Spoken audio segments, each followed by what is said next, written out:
Amigos, bom dia aos nossos amigos que nos assistem do Brasil, boa tarde aos nossos amigos aqui do Reino Unido, do Joana de Ângela Spirit Society, do Reino Unido, e hoje, com uma grande alegria, nós temos aqui a querida Karina. Boa tarde, Karina, bom dia. Boa tarde, bom dia. É um privilégio estar com vocês e principalmente, minha querida Ângela, é um presente estar com você neste momento que a gente vai poder se conectar novamente. Olha, o presente é nosso, porque ter você falando para nós desses momentos tão importantes que o mundo, a humanidade está vivendo, né? A gente vê crianças tirando a vida, então é assim de suma importância que essas vozes, que a sua voz atinja esses corações sofridos, né? E hoje a gente vai ter a oportunidade de ouvir a Karina, porque a Karina ela é pós-doutora em psicologia, suicidologista, escritora e, acima de tudo, uma alma nobre, porque a Karina fala do coração. E quando a gente fala do coração, ela atinge a gente ouve, a gente sente, então a gente presta atenção. E hoje vai ser assim muito especial, porque nós estamos no Setembro Amarelo, né? Esse evento internacional, né? Para que essas pessoas que sofrem silenciosamente possam saber, olha, tem pessoas que se importam comigo, né? Então, eu gostaria de, antes da gente começar a nossa live, chamar vocês para a nossa prece, porque todos os eventos nossos, a gente tem a nossa prece, né, que vai nos acolhendo. Então, eu gostaria de convidar para cerrar os olhos físicos, buscar a imagem do nosso amado Mestre Jesus, nosso amigo inseparável de todas as horas. Hoje aqui, Senhor, reunido nesse encontro de almas, rogamos que toque a cada coração, que leve a cada lar um pouco de amor e esperança. Que a querida mentora Joana de Ângeles possa acolher a cada um. E assim, Jesus, nós rogamos que envolva todos nós, que envolva a nossa querida Karina, para que ela possa, Senhor, nos entregar do seu coração as palavras de amor e de consolo. E assim, nós, então, daremos início ao nosso evento dessa tarde. Que assim seja. Então, nós vamos passar um vídeo que chama Ouvido Calado, que é da autoria da nossa querida Karina. Vamos rodar lá. Pessoal o suicídio é um... Desculpa, Karina, você ia falar do pessoal, por favor. Desculpa. A direção é do pessoal de Sorocaba, Mauro Batistella, que é o diretor desse excelente documentário. E eu fiz parte, eu tive o privilégio de ser parte. Maravilhoso, é maravilhoso. Vamos lá. O suicídio é um ato definitivo para um problema temporário.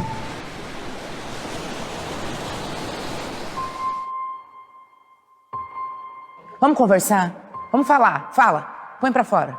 Fala tudo que você tá sentindo. O que tá te atrapalhando? Você ouve vozes? O que te incomoda? Fala. O ar parecia não me pertencer, parecia que ele não queria me dar a vida mais. A gente está numa sociedade em que assim, é muito imediatista. Então a gente não suporta o sofrimento, a gente quer se livrar. E nós devemos reconhecer que nem sempre nós estamos preparados. Por isso que é importante falar sobre suicídio. Eu tenho medo de dizer como me sinto. Era uma coisa como se eu fosse explodir mesmo. Isso doía. Sentir que eu ainda estava no meu corpo doía. Por que eu não percebi? Ou ele falou isso, eu não fiz nada. Até que chega assim, o dia que vai entrar no quarto e ponto, já foi, já acabou.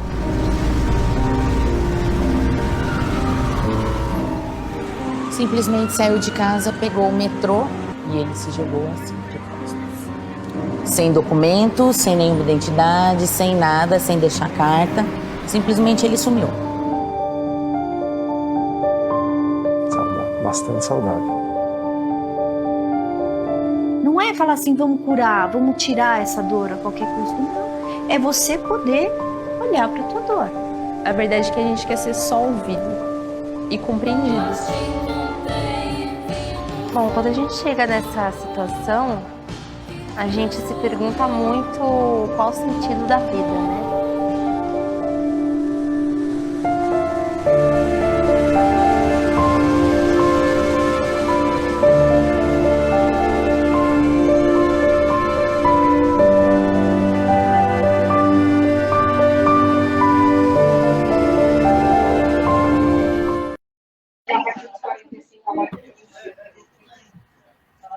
Ângela, eu agradeço pelo fato de você passar um trailer desse documentário que está disponível na Now e na Amazon, para quem tiver interesse em assisti-lo completo, porque é um material muito bonito, que a gente fala, né, que a gente busca um sentido da vida ou sentidos na vida da gente.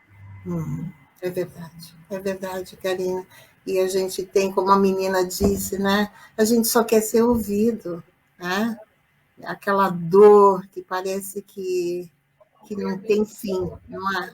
E a gente sabe que tem. Se tem vida, tem jeito, né, Karina?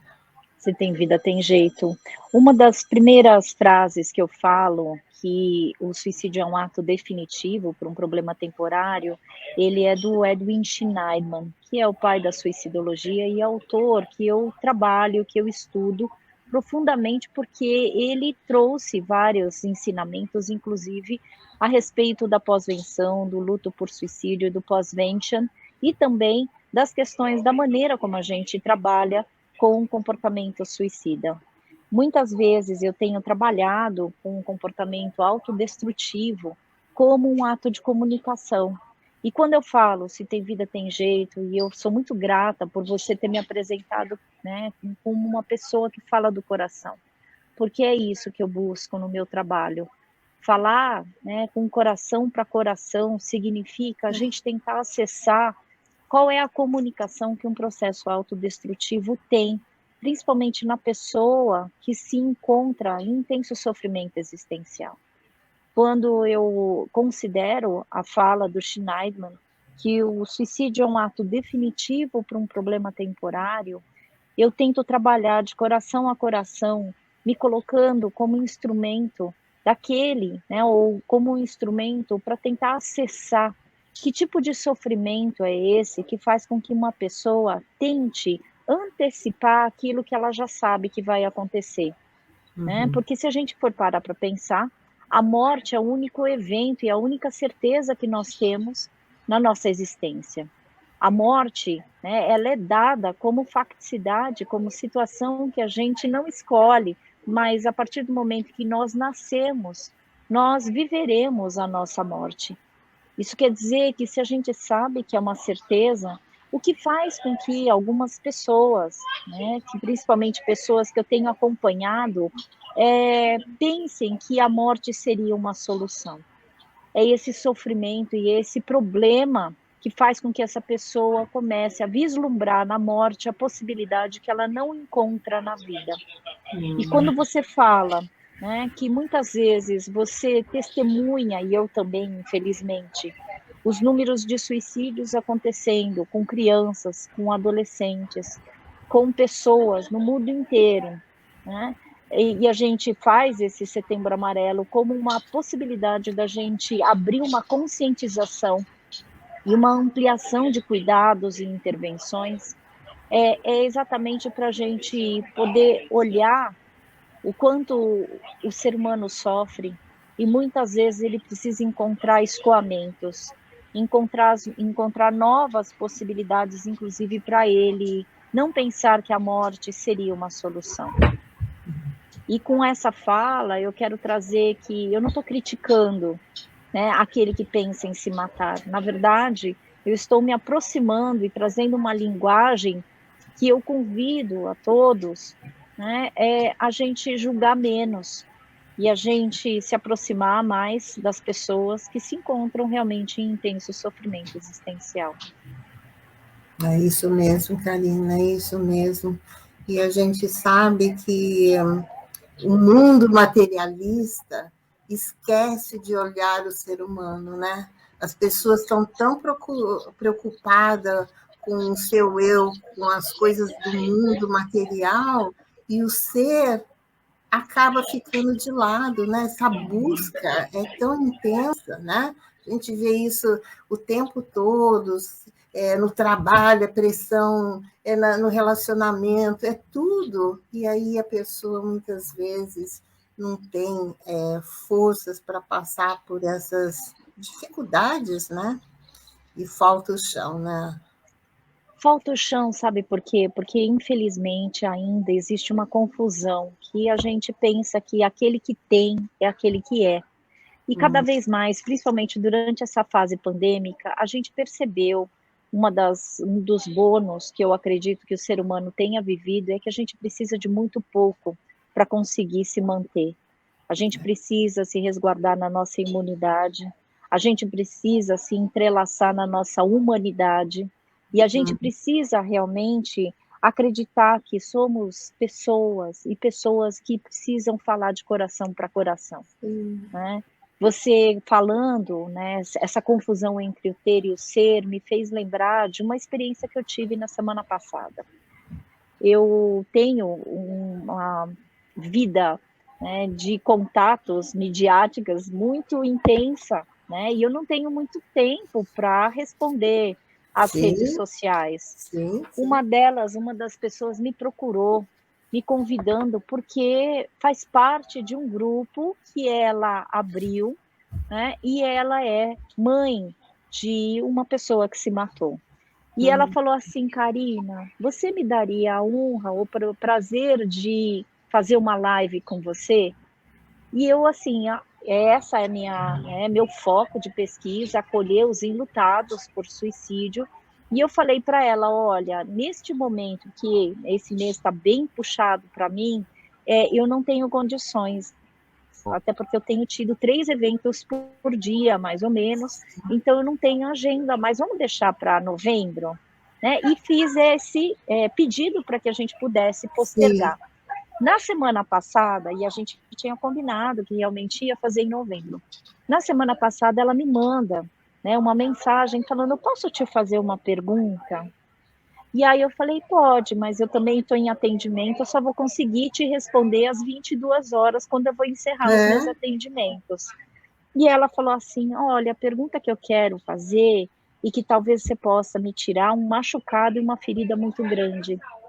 Eu tenho um amigo que falou: quem sou eu, que sou analfabeta, que quero falar com Karina?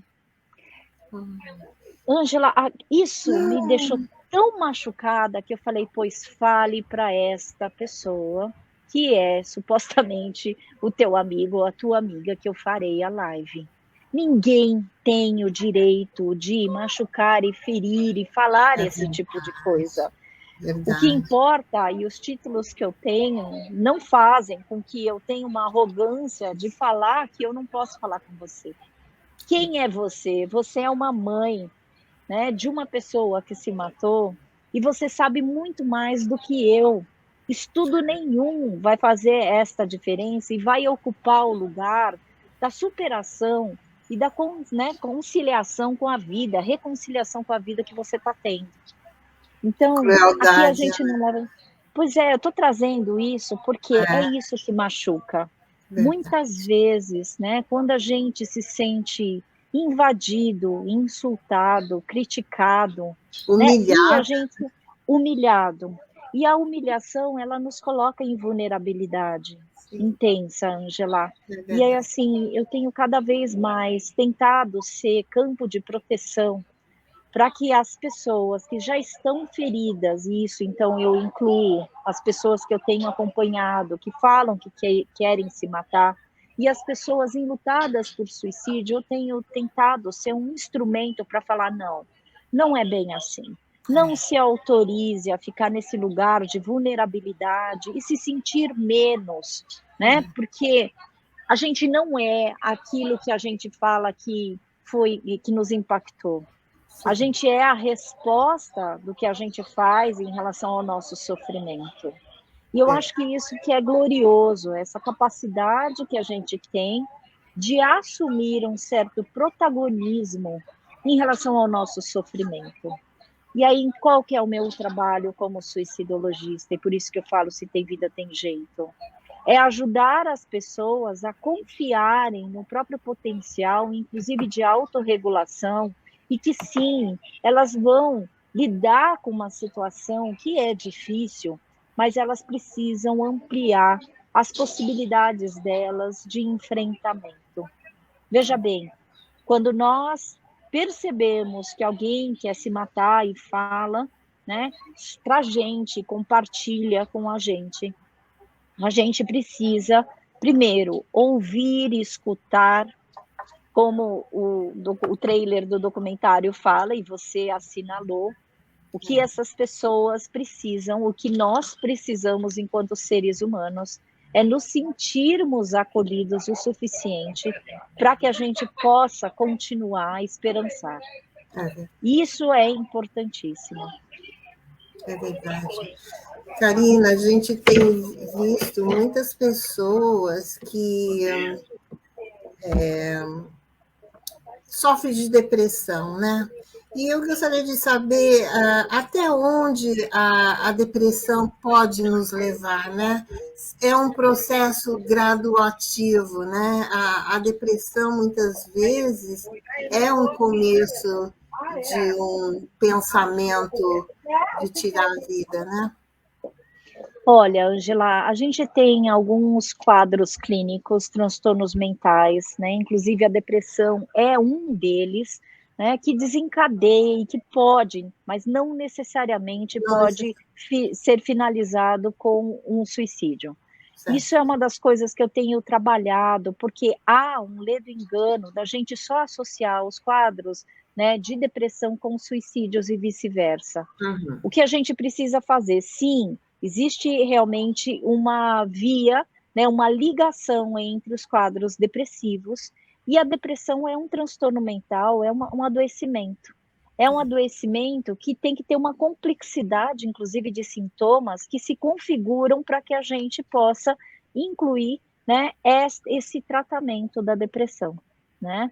Então, acho que a gente precisa considerar e deixar de ser, inclusive, reducionista, né? Por quê? Porque a depressão, ela tem uma diferença da tristeza, tá? E muitas vezes, na sociedade, a gente confunde que aquele que está triste está deprimido. Por quê? É interessante isso. Já teve um tempo, né, que a depressão foi considerada também um tabu.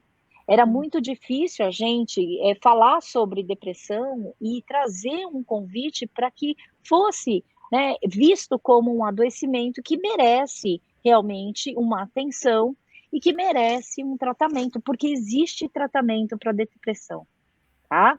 E aí, então, a gente precisa também considerar a nossa compreensão daquilo que a gente considera como depressão, porque é um quadro de sintomas que eles se estabelecem como de uma forma crônica e que provoca muito sofrimento. Eu tenho um amigo que se chama Anderson Mendes, que fez um livro, né, e fez também um documentário, e o título deste documentário e desse livro é Depressão Não é Frescura. Então, eu acho muito bacana a gente falar sobre os quadros depressivos, por quê? Porque os quadros depressivos, eles são realmente situações que não são frescura, e a maior parte das pessoas que eu tenho acompanhado, eles sofrem também um certo estigma, falando que as pessoas falam assim, mas é falta de vontade. Não é. A gente não pode atacar a pessoa que está deprimida falando que é falta de força de vontade, porque a gente tem que tratar como um adoecimento que merece psicoterapia, merece remédios, né, um tratamento e um acompanhamento. E aí, então, você percebe que foi um crescente. Antigamente, nós não falávamos de depressão, hoje em dia, a gente tem falado muito de depressão e, antigamente, a gente também não falava de suicídio. E agora, né, isso que tem acontecido, a gente fala do suicídio atrelando a depressão. E é isso que eu também quero desmistificar, porque não necessariamente a gente precisa considerar outros quadros clínicos, transtorno bipolar, esquizofrenia, né, situações de dependência química e de álcool. E tem pessoas que não têm transtornos mentais. Isso quer dizer que a gente precisa considerar a multifatorialidade da compreensão dos casos de suicídio, porque senão a gente só vai dar causa e efeito. Sim. Tá?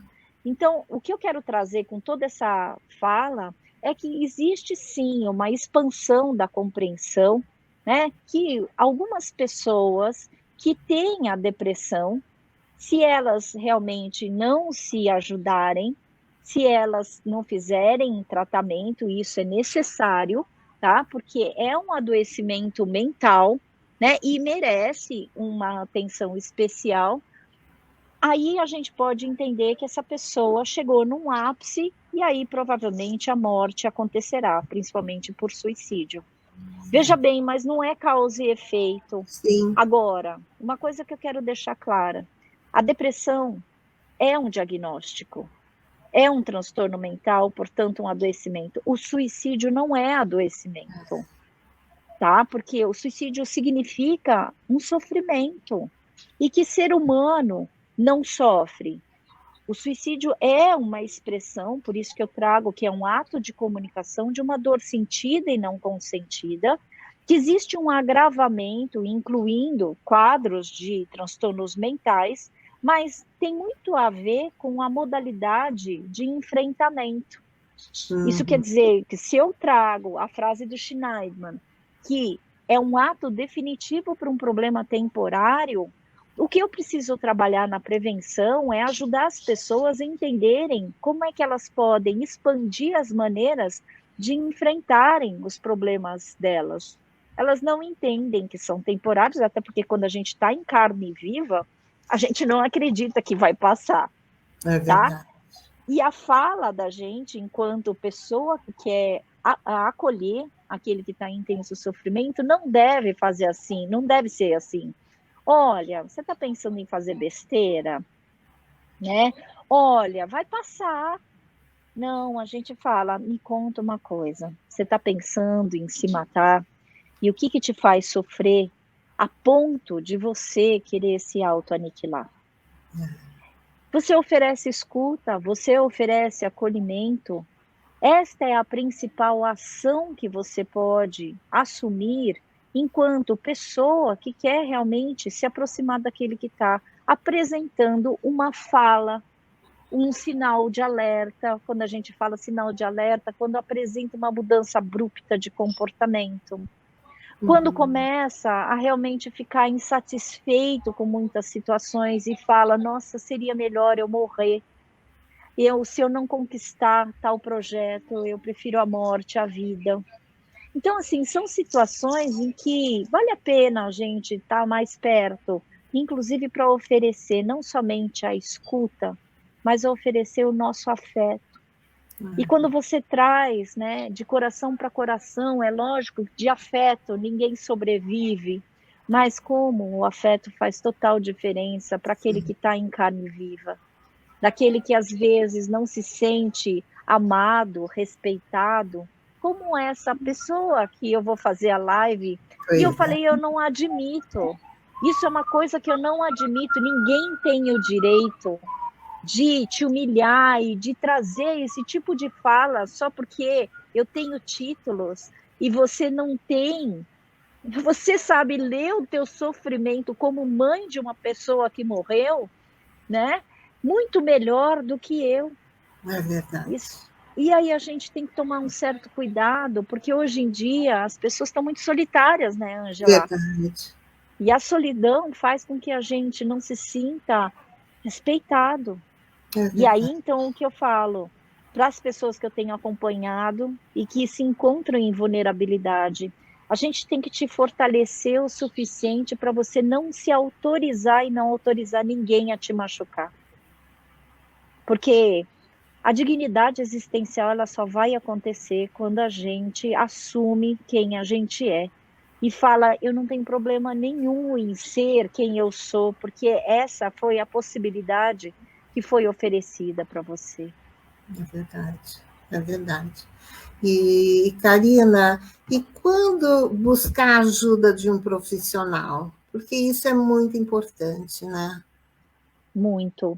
Eu acredito, sabe, todas as vezes que você se depara com um sofrimento, a ajuda de profissionais que são treinados e que são especializados, inclusive para te dar esse acolhimento, nunca é o suficiente. Eu acho que assim, a gente sempre tem que procurar ajuda, sabe? Porque também a gente tem que ter uma certa humildade, que primeiro, Ângela, a gente não é sem o outro.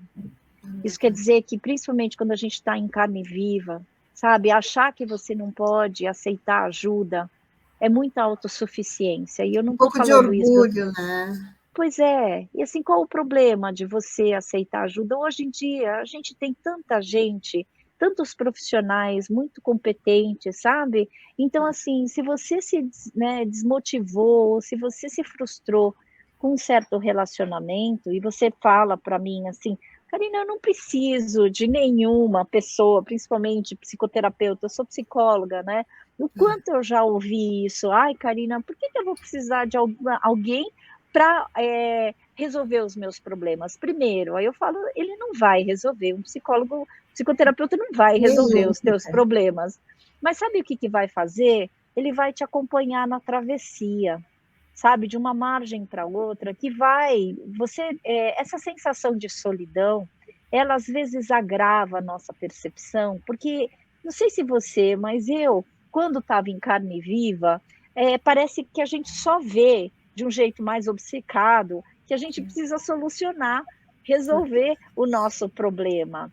E um psicoterapeuta, ele vai te acompanhar nessa travessia e vai poder te oferecer uma nova percepção a respeito do lugar onde você se encontra. E quando a gente está em carne viva, normalmente a gente fica com uma percepção muito limitada. E aí, Ângela, quando a gente precisa procurar ajuda, principalmente profissional, quando você acessar que você não está lidando com esta ferida, e aí eu acho que até um ato de responsabilidade, no sentido de que responsabilidade significa habilidade para responder de uma outra forma, de um outro jeito. Então, toda vez que você que está nos assistindo se deparar com um certo sofrimento e você quiser uma pessoa que possa ser testemunha ocular do seu sofrimento, que possa trazer, sim, possibilidades diferentes de perceber o seu sofrimento, aí é hora de você procurar ajuda. Né? Karina, você falou uma coisa nós precisamos um do outro. Nós somos seres gregários, nós não fomos criados para viver isolados, né? Então, nós precisamos, sim, né? Karina, e eu acho que, olha, uma única forma que a gente viveu solitariamente quando a gente estava no ventre, salvo as questões dos gêmeos, né? Mas olha, vamos lá, por que a gente nasceu? Porque a gente foi lançado para o mundo. E o mundo é um mundo que a gente vai precisar se relacionar até para a gente satisfazer as nossas necessidades. Então, acho bonito a gente parar para pensar nessa conscientização, sabe? Que realmente nós somos seres gregários, Ângela. A gente precisa acreditar que o outro também pode ser via de cura, né? E de cuidado. Verdade. Karina, eu gostaria que você falasse um pouco da sua história, da sua mãe. O que te levou a ser esse ser tão amoroso e cuidar desses corações que sofrem? Olha, o que me levou foi realmente o meu sofrimento e a maneira como eu respondi para ele. Ser uma filha de uma pessoa que tentava se matar, né, que teve várias tentativas de suicídio, fez com que eu entendesse que o amor cura. O amor, essa conscientização de eu procurar ajuda, né, de eu me tornar, ser psicóloga, né, como uma pessoa que estuda a alma humana, né, como uma pessoa que quer fazer a diferença em relação principalmente ao sofrimento humano. Me vem de novo uma emoção todas as vezes que eu falo isso, Eu já porque eu me estou aqui lembro emocionada. com 10 É muito anos, né, me forte. lembro de muito desrespeito que nós enfrentamos, e eu me lembro da promessa que eu fiz que eu mudaria o cenário. E hoje eu tenho uma convicção de que, a partir do momento em que eu trago uma linguagem respeitosa, em que eu ajudo, ou pelo menos eu fortaleço aquele que se sente em carne viva, falando, não faça isso, não se permita ser machucado, não autorize que as pessoas possam te humilhar, não se coloque em vulnerabilidade. Você já lidou com várias situações, assim como eu, e a gente vai fazer essa travessia juntos. Então é isso que me levou e que me leva realmente, que tem sido a minha grande missão. Todas as vezes que a minha mãe enfrentava realmente o desrespeito nas tentativas de suicídio dela, inclusive do desrespeito que eu tive com ela. Porque cá entre nós, eu fui uma criança e uma adolescente que perdeu, entre aspas, a infância e a adolescência porque eu precisava cuidar dela. Então eu tive uma inversão de papéis, Ângela, que para mim marcou, obviamente, porque a vida não é do jeito que eu queria, até porque eu tenho, né, um livro que quando eu tive a inflamação cerebral, eu escrevo esta frase, e para mim eu tenho clareza que a vida realmente não é do jeito que a gente quer, mas a partir do momento que a gente consegue dar uma resposta diferente, e hoje eu posso falar para você, eu dei uma resposta diferente para todo o sofrimento. O que me levou no caminho da suicidologia é um caminho sem volta. Eu não vou sair desta área, não vou. Por mais que eu tenha várias provações, várias dificuldades, porque assumir um lugar na suicidologia, principalmente aqui no Brasil, numa área que é pouco conhecida, eu tive muito preconceito. Muita dificuldade de, inclusive, trazer esta área de conhecimento aqui para o Brasil, porque as pessoas falavam, bom, quem é suicidologista é porque fez especialização, logo, Karina, você não fez, não tem especialização. Eu falei, não, eu tenho uma vida absolutamente tentando compreender o que faz com que uma pessoa tente se matar, e isso inclui a origem da minha vida e da minha existência com aquela que me deu a luz, que estava perdendo a sua própria luz. E aí, nos Estados Unidos, eu começo a fazer vários estudos em relação à suicidologia, e aqui no Brasil eu faço o meu doutorado e meu pós-doc, né, principalmente voltado para essas questões da vulnerabilidade do sofrimento humano. Se isso não for situação que me permita e me autorize a ocupar um lugar como suicidologista e coordenar uma pós-graduação em suicidologia, eu não sei o que significa conhecimento. Exatamente. Não é? É verdade. Então, hoje... Pode falar. Pode falar. Então, você falou do livro, né, Tirando Flor de Pedras, né, que você escreveu quando você sofreu todo esse problema de saúde, tudo, e foi assim um apanhado de situações, né, que te levou a escrever esse livro, né? Nesse livro, A Vida Não É do Jeito que a Gente Quer, eu resolvi escrever, que é a minha autobiografia, né, Ângela? Quando eu fui acometida e entrei às pressas para cuidar de uma inflamação cerebral, que a princípio eu tive durante 3 meses o diagnóstico de esclerose múltipla, eu estava no meio do pós-doc, então um dia antes, né, eu estava com vários compromissos e eu não tinha tempo para adoecer, muito menos ficar durante anos, né, lidando com a impotência de perder os meus movimentos, de esquecer a ordem alfabética. E aí, então, eu entro com esse diagnóstico com que eu convivi durante 3 meses até que eu descobrisse um diagnóstico que é uma doença autoimune, que se chama ADEM, uma desmielinização aguda dos neurônios. E aí, então, eu descobri que também era um processo autodestrutivo, porque é uma doença autoimune.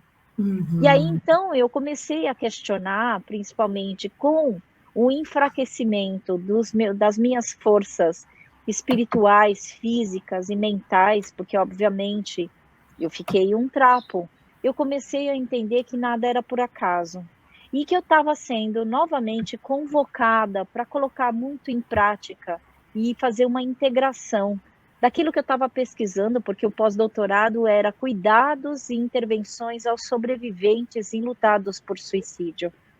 E aí eu também já era uma filha enlutada, porque quando eu estava estudando o processo de luto do filho das pessoas que se mataram, e aí minha mãe morre, isso quer dizer, eu também estava vivendo na carne aquilo que eu estava pesquisando, aquilo que eu estava estudando. E aí então eu compreendi no meu adoecimento, inclusive da inflamação cerebral, que eu estava sendo colocada de novo, né, em uma prova que eu seria aquela que responderia à situação de um jeito completamente diferente. E eu posso falar, hoje eu não sou mais a mesma depois daquele sofrimento, porque eu encarei, eu enfrentei.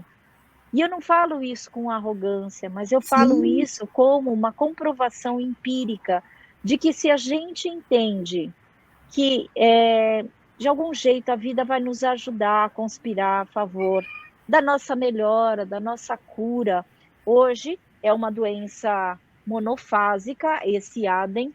Eu tenho o meu cérebro curado, porque, né? E aí eu falo assim, eu sou um milagre.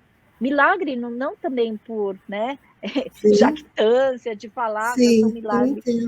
Mas assim, eu sou um milagre porque eu poderia ter muitas sequelas.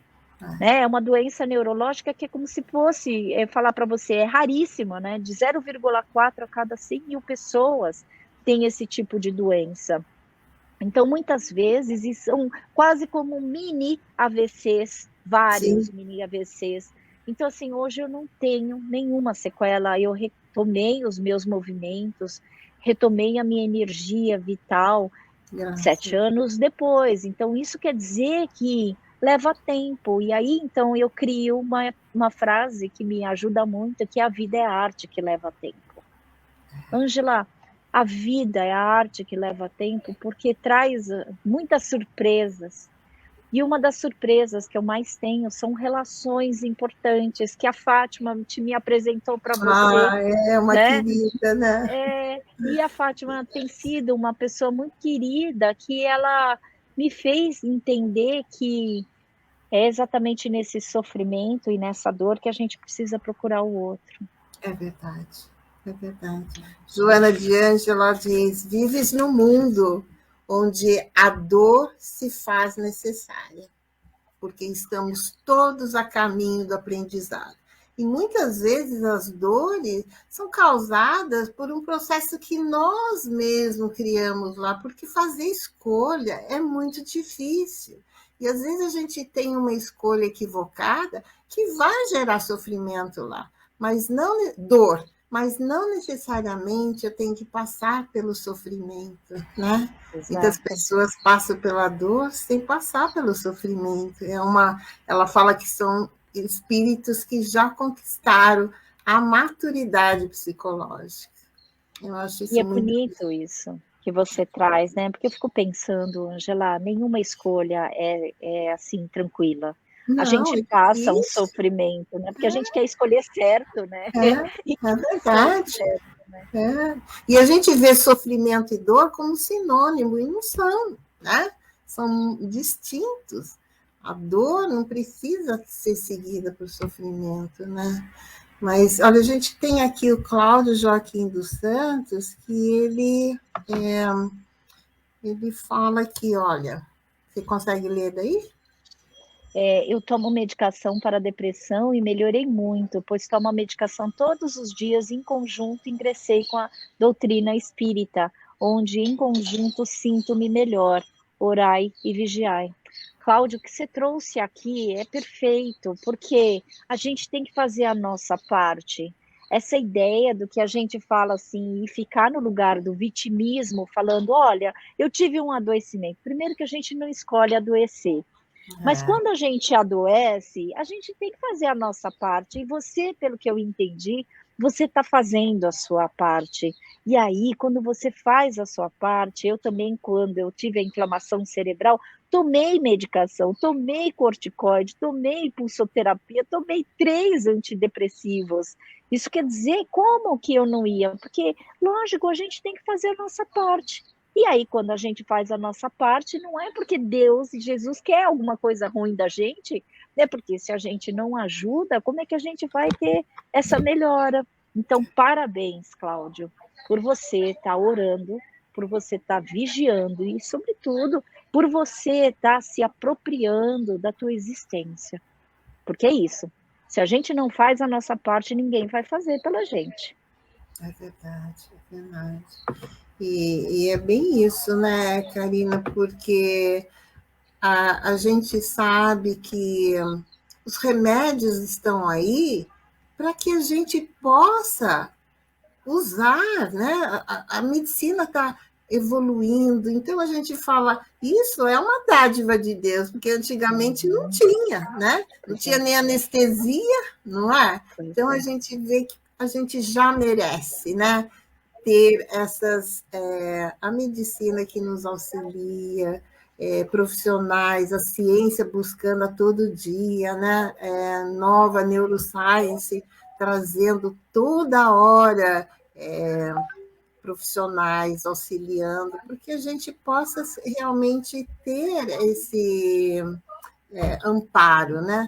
E outra coisa também, Karina, a gente vai vendo que conforme o ser humano vai lidando com o sentimento, buscando uma religião, uma filosofia, seja lá o que for, essas coisas auxiliam muito, porque a fé, como o Cláudio nos colocou, né? É importante a gente ter isso, né?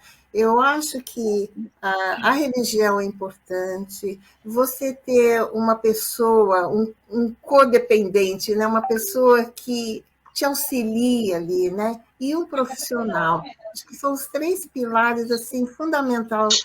Estou certa nessa linha de raciocínio? Ô, meu amor, quem sou eu para falar se você está certa ou se você está errada? Não é que você podia falar, isso, mas tem isso também, né?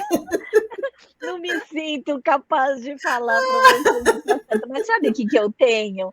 E eu tenho também essa crença, tá? Eu só fiz uma colocação aqui, porque assim, a gente não tem certeza de nada na vida, mas o que a gente precisa acreditar é aquilo que torna significativo, inclusive, né, a tua existência. Sim, são pilares, né? E a gente tem dimensões, que são as dimensões espirituais, as dimensões físicas, as dimensões emocionais.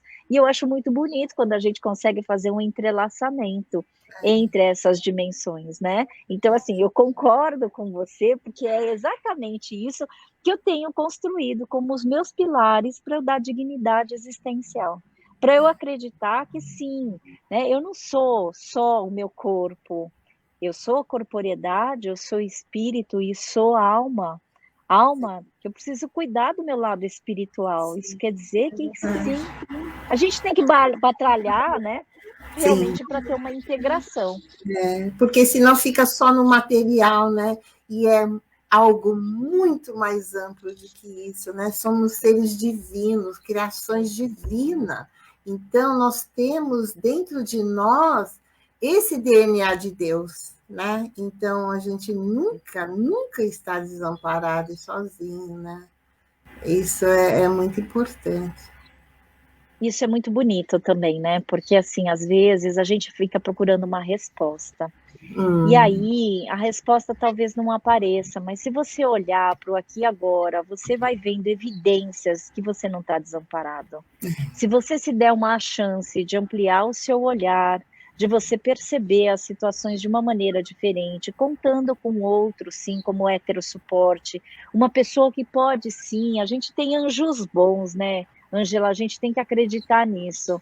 E quando eu falo anjos bons em vida, porque quanto menos, né, a gente acreditar que, bom, a gente está sozinho, né, eu acho que a gente sofre menos também.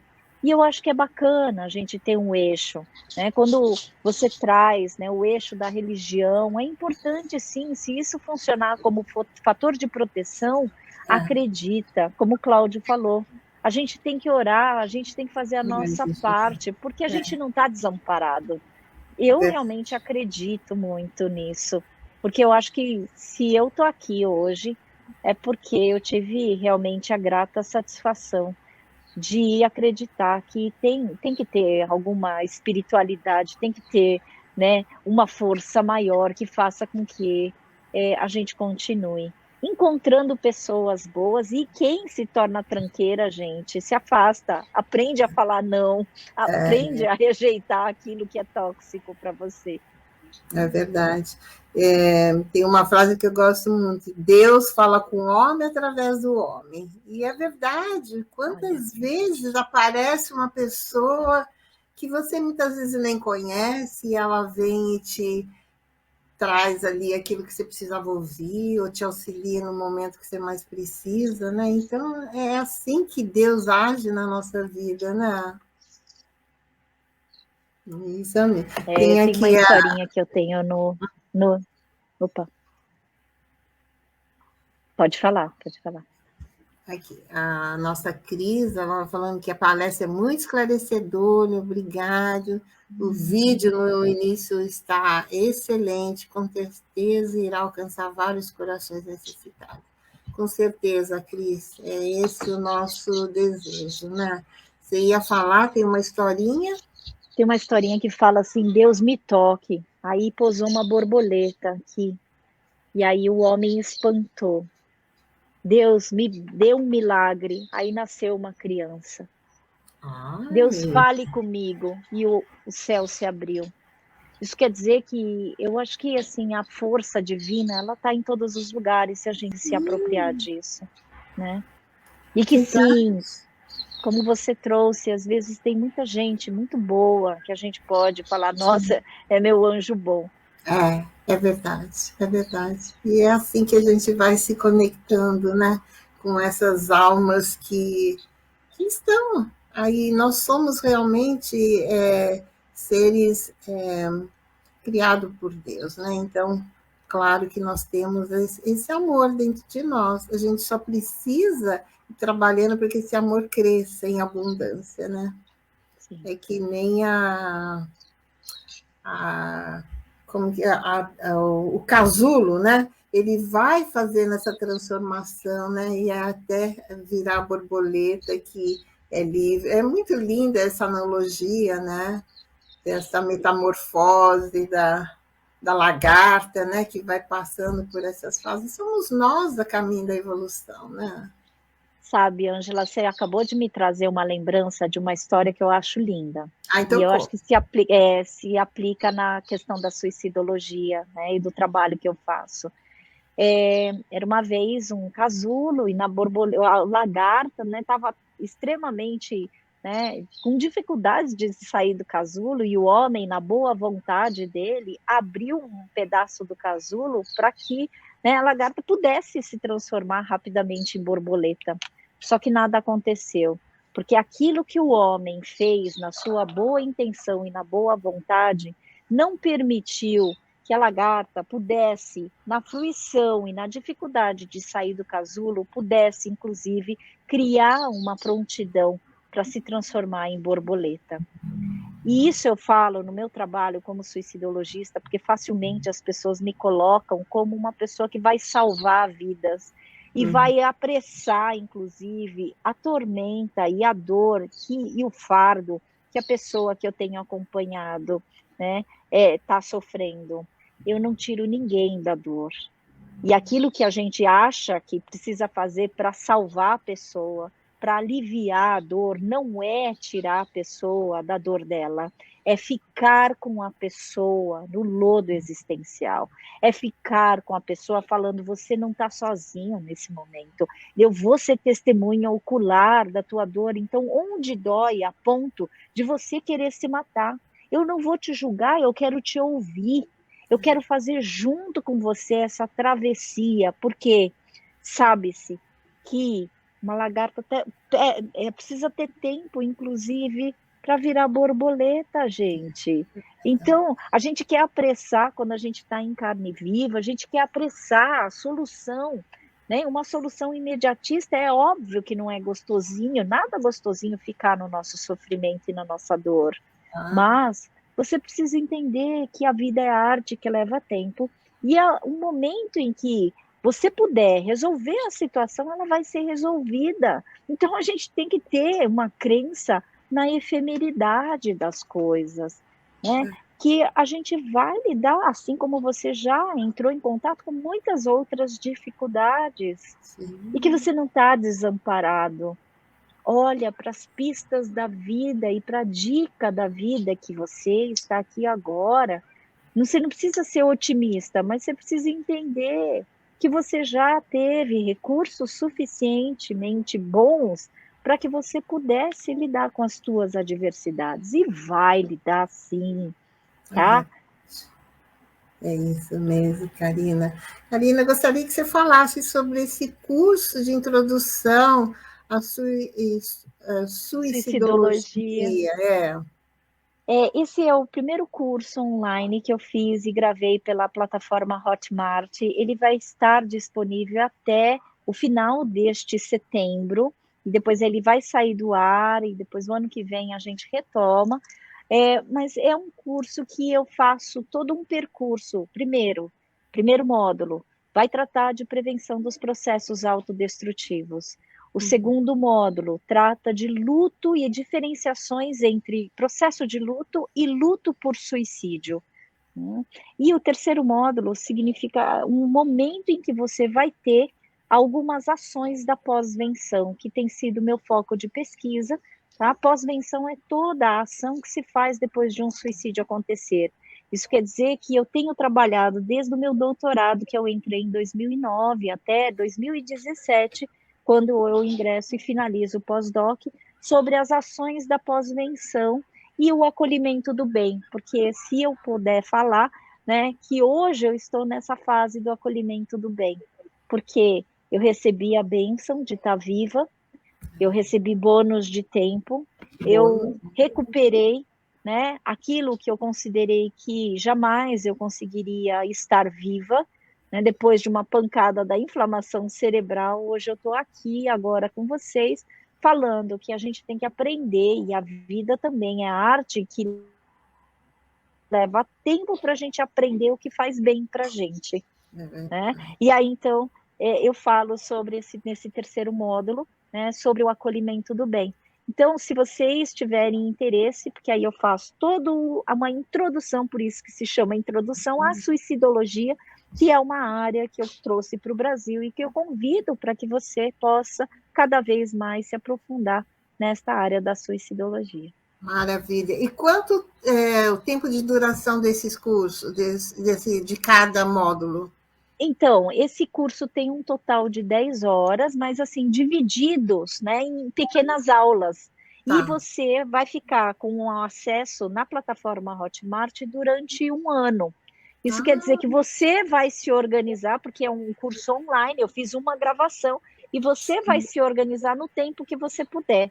Então, você vai lá acessar, e aí você vai ter... E eu acho que a pandemia me trouxe essa modificação e essa crença que eu poderia fazer uma aula, né, que estivesse gravada, e você vai poder se organizar no seu tempo e espaço, porque eu nunca pensei que eu ia poder, né, lecionar por meio dessa, né, conexão virtual. E aí, então, a agência RVL, que produziu, inclusive, todo esse curso, tem me ajudado, né, a trazer um pouquinho e expandir o meu trabalho, que antes ficava no consultório, em sala de aula, e agora você pode, em lugar que você estiver, me levar um pouquinho, né, para compreender aquilo que eu, né, trago como compreensão da suicidologia. Maravilha, querida, maravilha. Vamos ver aqui se tem os comentários. Tenho aqui o da Rádio Portal da Luz, o nosso agradecimento ao Luiz, que está dando todo o amparo aqui nas nossas lives, nos nossos estudos. temos aqui o Cláudio, que a gente já falou com o Cláudio. Temos aqui o Saulo Soares, nos dando bom dia de Belo Horizonte, Minas Gerais. Temos a... Aqui.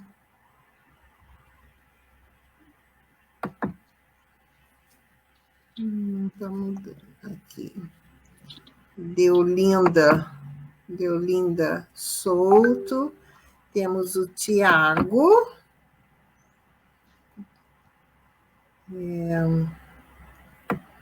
Então, aqui o Tiago deixa uma mensagem, ele fala que como auxiliar uma pessoa com toque.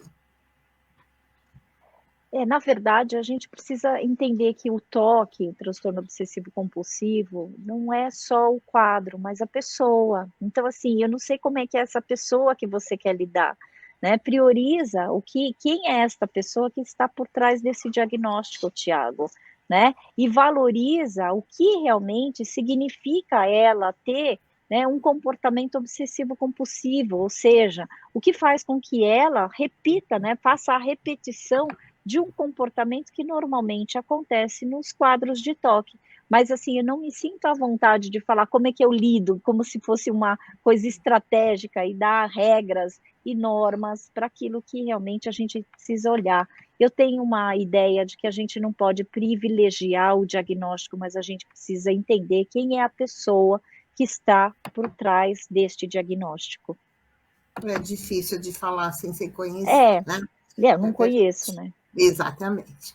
Então, nós agradecemos a todos que estiveram aqui conosco, conectados, agradecemos a Web Rádio Fraternidade de Uberaba, nosso querido Rubens, a Web Rádio Portal da Luz de Dourados, Mato Grosso do Sul, a você, Karina, nossa eterna gratidão por ter esse bate-papo maravilhoso. Esses vídeos vão estar disponíveis no YouTube, na página de Joana de Ângela Spirit Society, aqui no Facebook, e vamos divulgar, porque esse trabalho é maravilhoso, e vamos alcançar várias almas que estão precisando desse amor e desse carinho, desse acolhimento, né? Então, nós encerramos aqui com uma prece, agradecendo ao Senhor da vida, por esses momentos em que passamos aqui, refletindo sobre o amor, sobre o amparo a cada um dos nossos irmãos, aqueles que sofrem, oferecemos o nosso carinho, que Jesus possa estender o seu amor perene a todas as almas que estão conectadas conosco aqui e aquelas que estarão posteriormente. Que a Karina seja iluminada e abençoada pela nossa querida mentora Joana de Ângeles, que ela continue disseminando luz e amor para onde ela for. Muita gratidão. Que assim seja. Amada, um beijo no coração, viu? Muito obrigada. Obrigada, querida. Obrigada pelo convite. Obrigada, Joana de Ângeles, por me permitir estar aqui com vocês. Obrigada, vida. Obrigada a todos que estão nos acompanhando. Boa vida para todos. Que vocês sintam serenidade no coração, inclusive para vocês continuarem a esperançar. Muito, muito obrigada pelo momento de hoje.